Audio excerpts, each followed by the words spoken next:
Today we are going to learn programming methodology and design of algorithm. So programming methodology deal with different method of designing program. So कोई भी programme design करने के लिए जो आप methods use करेंगे वो that will come under programming methodology. और प्रोग्राम क्या होता है? That is implementation of an algorithm in some programming language. और एल्गोरिथम क्या होगा? It is step by step finite sequence of instruction to solve well defined computational problem. और data structure क्या है? It is a way of organizing data so that it can be used efficiently.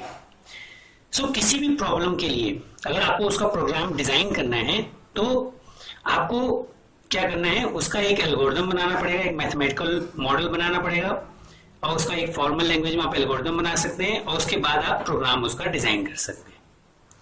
तो data structure का use इस programming methodology में ये है कि जो भी आप डेटा टाइप यूज कर रहे हैं वो इतना एफिशिएंटली यूज होना चाहिए कि कोई भी चीज कम टाइम में हो, कम स्पेस ले, तो उसके लिए आपको डेटा प्रॉपर ऑर्गेनाइज करना पड़ेगा.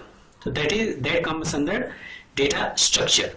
तो डेटा स्ट्रक्चर एग्जैक्टली क्या होगा? ऑर्गेनाइजिंग डेटा और प्लस ऑपरेशन. तो अगर आप डेटा को ऑर्गेनाइज करते हैं और उसमें कुछ ऑपरेशन परफॉर्म करेंगे that will come under data structure. और प्रोग्राम क्या होता है कि जो भी एल्गोरिथम आपने डिजाइन किया है किसी प्रॉब्लम के लिए और उसको डेटा स्ट्रक्चर से मैच करेंगे तो आप एक प्रोग्राम डिजाइन कर सकते हैं.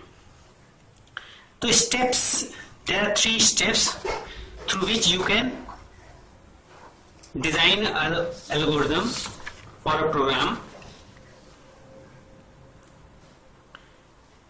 तो स्टेप्स में आप क्या है, जैसे कोई प्रॉब्लम आपको दिया गया, आपको आइडेंटिफाई करना है those students who pass the exam और पासिंग मार्क्स क्या है 50% एंड अबव.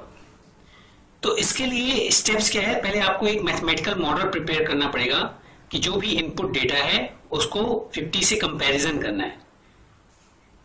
उसके बाद हमें रिजल्ट फाइंड करना है.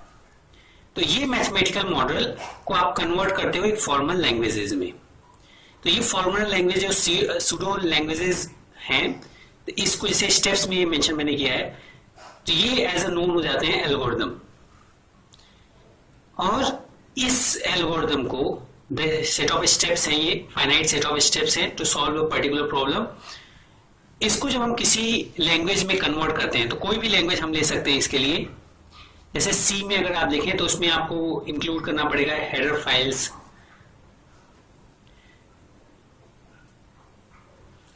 ठीक है, कोई .h भी कर सकते हैं. फिर मेन इस प्रॉब्लम की अगर हम बात करते हैं जिसमें मैथमेटिकल मॉडल ये था कि कोई भी इनपुट अगर मार्क्स में है तो उसको 50 से कंपैरिजन करें. अगर वो 50 से ज्यादा है या इक्वल है तो वो स्टूडेंट पास होगा. उसका हमने एक एल्गोरिथम बनाया है. इस एल्गोरिथम में है कि पहले आप डेटा इनपुट करो, फिर उसके बाद उस मार्क्स को कंपैरिजन करो. अगर फाइंड करते हो 50 से ज्यादा है तो वो स्टूडेंट पास है. स्टेप 3 में repeat from step 1 till all data. और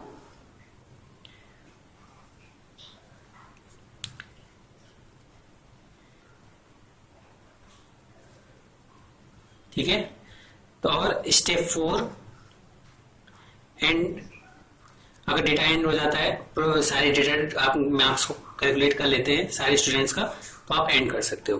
तो इसको अगर आप एक प्रोग्राम में आप डिजाइन करते हो तो वो आपका किसी प्रॉब्लम से एक प्रॉपर प्रोग्रामिंग मेथोडोलॉजी यूज करके आपने उसको एक प्रोग्राम में डिजाइन करने का एक मेथड नोन होता है.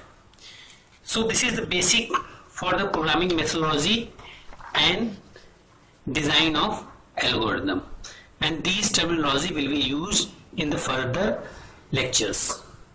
Thank you.